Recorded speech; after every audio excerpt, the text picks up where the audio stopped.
Welcome to the lecture series of Public Theology, a cooperation of the Berlin Institute for Public Theology, the Beyers Naudé Center for Public Theology, and the Lutheran World Federation.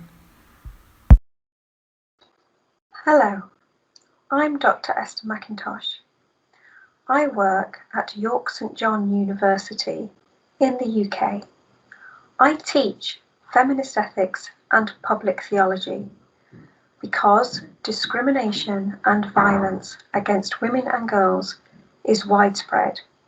Moreover, theology has taught complementarianism and the submission of women, and public theology needs to challenge this. This lecture focuses on gender and sexuality in the context of public theology.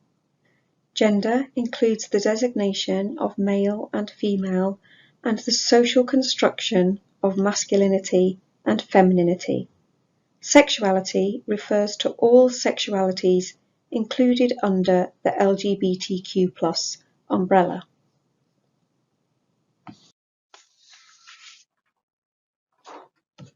In this lecture, you will learn how the concept of God as male excludes women, how the motive of sacrifice is dangerous for women, how to challenge heterosexist theology, and how this is all relevant to public theology. Christianity, especially in the global north, has a long tradition of speaking and thinking of God as male.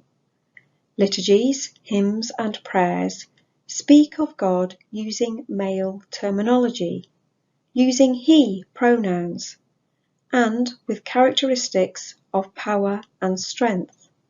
God is Lord, King, and Father. God the Father is portrayed as a personal God, and historically, Christianity has divided persons into the binary categories of male and female.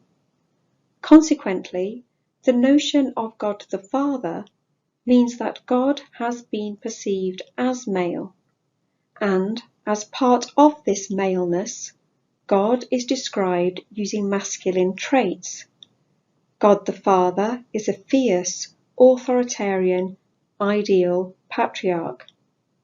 In addition, a personal father can only be God by being transcendent, and the transcendent aspects of God are also equated with traditionally male metaphors.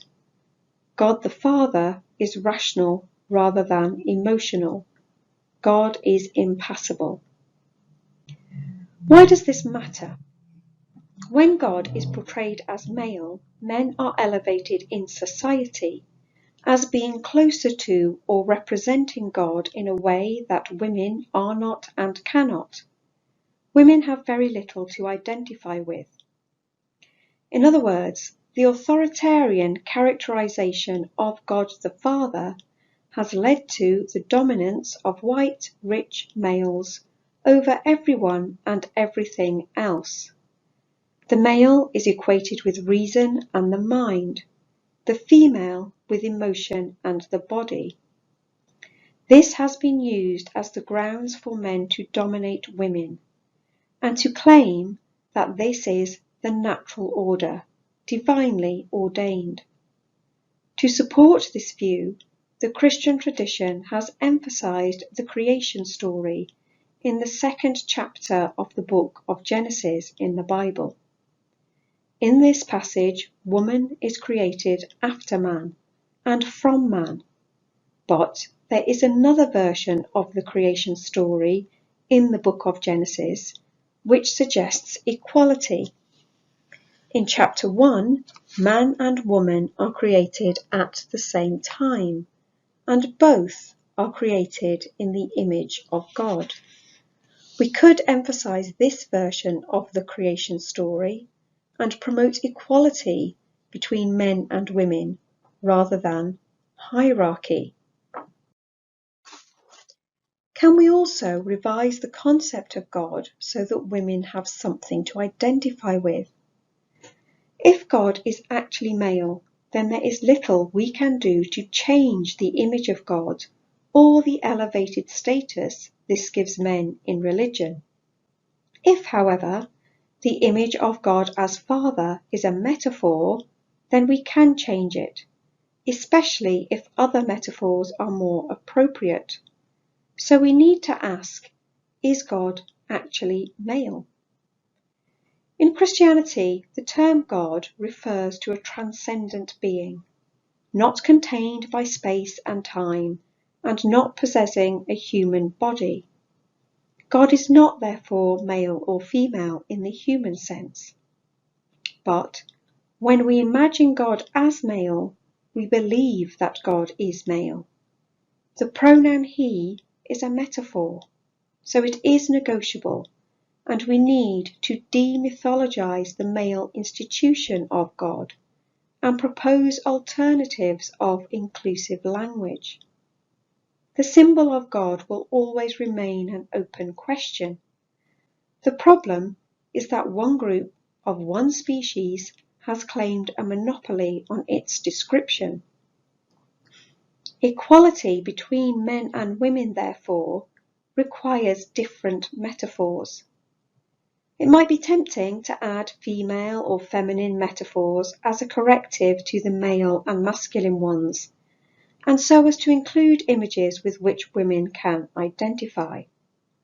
But adding female imagery to dominant male imagery only operates as an add-on, an optional extra. It doesn't change the dominant male metaphors. It doesn't rebalance the hierarchy of male and female. The status quo remains intact. Also, female and feminine metaphors, such as the example of the biblical image of the hen gathering her chicks found in the books of Psalms and Matthew, reinforce a gender stereotype, suggesting that women are more nurturing than men and that mothering is their primary purpose. This isolates the childless and infertile women. How can we solve the problem of the exclusion of women from the maleness of God? The Christian community is made up of men and women, and we need to represent both.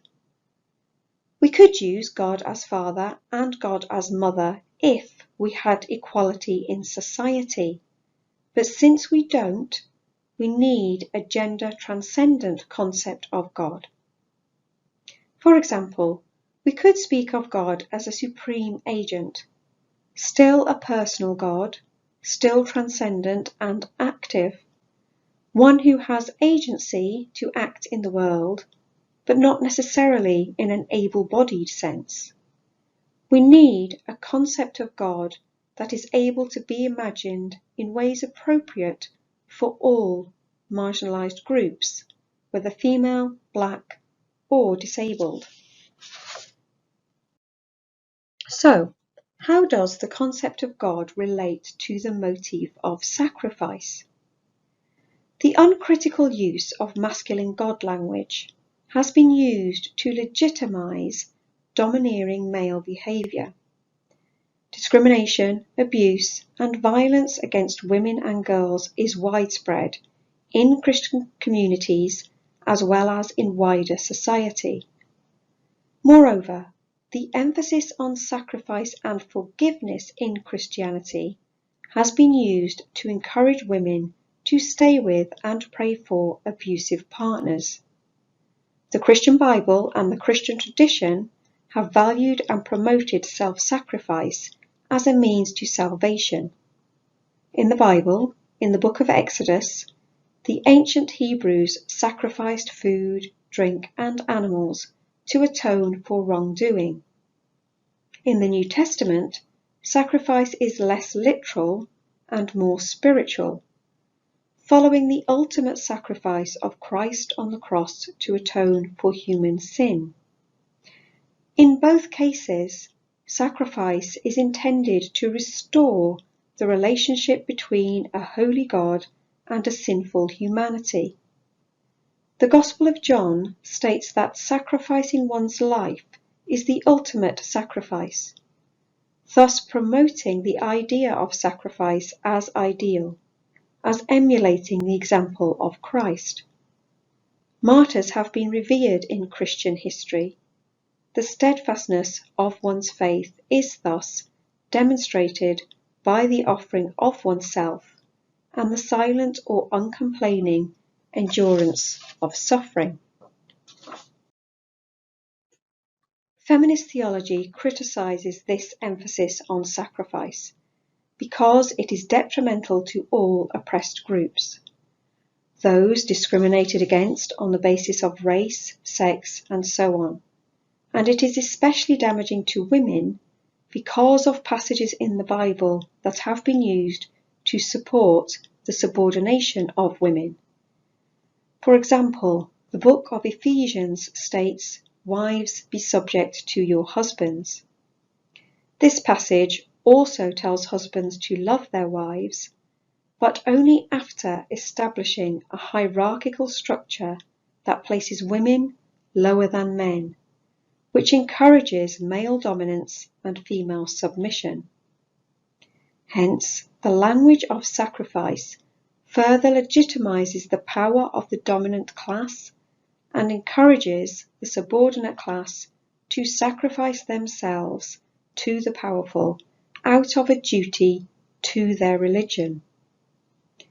Women are frequently expected and required to make sacrifices for the benefit of their families and their religious community. In a society in which men have authority over women, women sacrifice themselves to serve their husbands and church leaders. In other words, a religion which equates faith with self-sacrifice leads to the passive acceptance of suffering, and in a patriarchal society where men hold more of the power, it is women who suffer. By emphasizing humble obedience, self-giving, and self-denial, Christianity has glorified sacrificial suffering. It has minimized pain. This is dangerous because it can be used to legitimize abusive relationships. Both the notion that suffering is divine and the notion that suffering is caused by sin result in silent endurance of pain, either in the hope of salvation or as a deserved punishment. This serves to validate the oppression of women and other marginalized groups, and it fails to challenge those using their power to abuse, humiliate, and control. We can change the emphasis on sacrifice if we find that the interpretation of it has been distorted. The primary message of the New Testament is one of friendship rather than service. In the Gospel of John, Jesus refers to the disciples as friends rather than servants. While servants act out of duty and have to place the needs of the master above their own, friendships are characterized by mutual care and concern. The passage in the Gospel of John that refers to sacrificing one's life as the ultimate sacrifice could be interpreted as emphasizing the value of life rather than promoting self-effacement. In a society where women are conditioned to consider others' needs before their own, this is a helpful corrective to a life of subordination and self-sacrifice. The image of the cross remains central to Christianity, so we cannot escape the motifs of suffering and sacrifice altogether. Is it possible then to retain this without passive acceptance of abuse and oppression? Can we develop an account of self-love that avoids self-obsession and respects the autonomy and well-being of those inclined to be overly sacrificial? We could do this by focusing on the concept of justice in relationships. Justice requires equality rather than dominance and subordination. Just relations enable mutual flourishing where each person has the freedom to be themselves, where each person in the relationship respects the other, and no one is feared, manipulated, or suppressed. Love for the self and the other means not acquiescing to all demands. Some sacrifice in relationships is inevitable, but it should be temporary, freely chosen, and shared out, with the aim of valuing all persons and enabling all to realize their potential. The image of suffering on the cross is profound. Instead of being used to endorse abuse, it should move us to respond to the suffering of others and to seek an end to oppression. A further consequence of the image of God as male is to represent the church as female, God as he, and the church as she. This contrast, however, rests on heteronormativity, the assumption that there is a gender binary of male and female, and that heterosexuality is the divinely preferred relationship for Christians.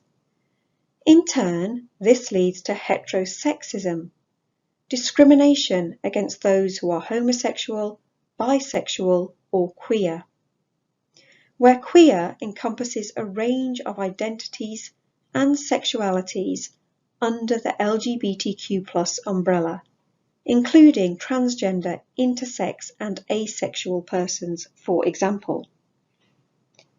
The Christian tradition has promoted a version of God and sexuality that serves to maintain the power of elite men.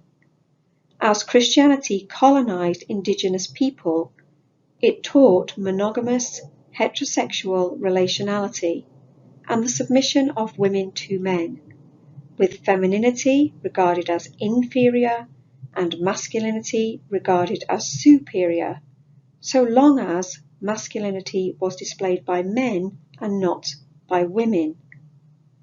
Consequently, any persons engaged in polygamous or homosexual relationships, or fluid in their gender identity, were regarded as deviant, sinful, and punishable by God. To counter this colonial and patriarchal order, we need a different understanding of God and of sexuality, an understanding that challenges the overemphasis on transcending our bodies and desires, and that acknowledges that we are and have bodies. This means developing a theology of sensual experience and finding the presence of God outside of heterosexual relationships. The exclusion of LGBTQ+ persons by the Church requires us to rethink the structures of church and the way theology presents and understands love, not just in theory, but as an activity, as love in action. The Christian tradition has assumed a universal and normative understanding of sexuality and of expressions of love. But that understanding is not at all universal. It is not inclusive. It is the position of the white, able-bodied, cisgendered, heterosexual male. Queer theology, the queering of heterosexual theology, does not take place at the centre of power then, but at the margins. The political and sexual queering of theology seeks diversity and plurality. This is a political and a theological activity. Queer theology analyses the construction of sexuality and reflects on the pluralities and fluidities of sexual and gender identities. By deconstructing the heterosexual assumptions of theology, queer theology brings to light a suppressed face of God, a God in whom gender and sexuality are fluid. Queer theology is rooted in solidarity with the excluded and is committed to social justice. It is an agent for transformation. It draws on the Christian notion of the incarnation, God in flesh, to speak of bodies and desires. By employing the biblical passage in Galatians that states, "In Christ there is neither male nor female," it is able to think beyond gender binaries. Traditional theology has used the story of the destruction of Sodom and Gomorrah in the book of Genesis to condemn homosexuality, but the story depicts an instance of male rape rather than one of love. By contrast, the book of Song of Songs describes and celebrates consensual love and desire. This can be reread and interpreted as a text for any lovers. Queer theology is a theology of sex, sex as an act of human intimacy and of deep spiritual love in the presence of God. To talk of God as father or mother is still an expression of heterosexuality. A queer God is a God of love that disrupts the idealization of heterosexuality.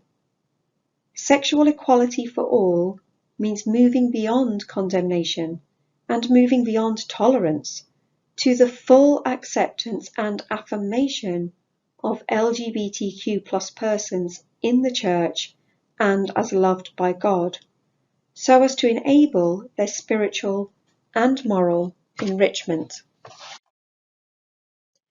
How do these issues of God language, sacrifice, and heterosexism relate to public theology?